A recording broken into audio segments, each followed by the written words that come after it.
छोटा सा वीडियो है, बहुत ही मोटिवेशनल वीडियो है। प्लीज वीडियो को पूरा सुनना, स्किप मत करना। और यदि वीडियो अच्छा लगे तो शेयर जरूर करके जाना। कि दो भाई एक मकान के बंटवारे को लेकर झगड़ रहे थे। झगड़ा बहुत ज्यादा बढ़ रहा था। उधर दूर खड़े पिताजी उन दोनों को देखकर हंस रहे थे।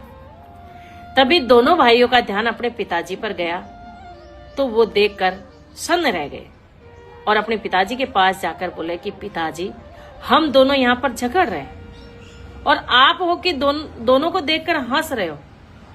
तभी पिताजी ने कहा कि बेटा, मैं तुमको कुछ दिखाना चाहता हूँ और आज अपन गांव चलेंगे। तभी दोनों भाई तैयार हो गए और अपने गांव की बस में बैठने के लिए बस स्टैंड पहुंच गए। तीनों गांव की बस पकड़ी, पर गांव की बस में सिर्फ 2 ही सीटें थी। एक पर तो पिताजी बैठ गए और एक पर एक भाई बैठ गया, दूसरा भाई खड़ा ही रहा। गांव का बस स्टैंड आया और तीनों उतरकर अपने पुश्तैनी जमीन और पुश्तैनी मकान के वहां पहुंच गए।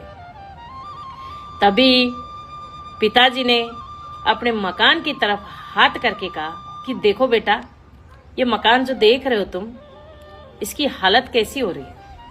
इस पर देखो कबूतर बैठे हैं, चिड़ियाओं ने घोंसले कर रखे हैं और घास उग रही है और इसकी हालत जर्जर हो रही है। तभी दोनों भाइयों ने कहा कि हाँ पिताजी, हालत तो इसकी यही हो रही है। तभी पिताजी ने कहा कि बेटा, तुम्हारी उम्र में जब मैं था ना, तब मैं भी अपने भाई से इसी तरीके से लड़ा था। इस मकान के लिए दोनों भाई हाथापाई पे आ गए थे और जब मेरे बड़े भाई ने सोच समझकर मेरे लिए ये घर, ये जमीन छोड़ दी और लास्ट में कहा कि मैं जा रहा हूं ये सब तेरे लिए छोड़कर।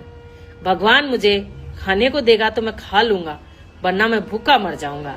और वो यहाँ से निकल गए और विदेश जाकर बस गए।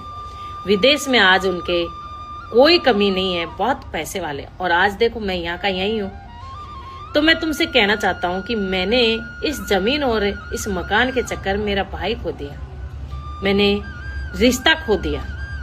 एक पिता के समान होता है बड़ा भाई, उसको मैंने खो दिया। तो मैं ये चाहता हूँ कि तुम इस चीज को नहीं दोहराओ। जो मैंने गलतियां करी है ना, वो गलतियां तुम मत करो, क्योंकि ये जमीन, ये मकान सब यहीं रह जाते हैं। कोई नहीं लेकर जाता है साथ में, पर रिश्ते खत्म हो जाते हैं, अपनापन खत्म हो जाता है।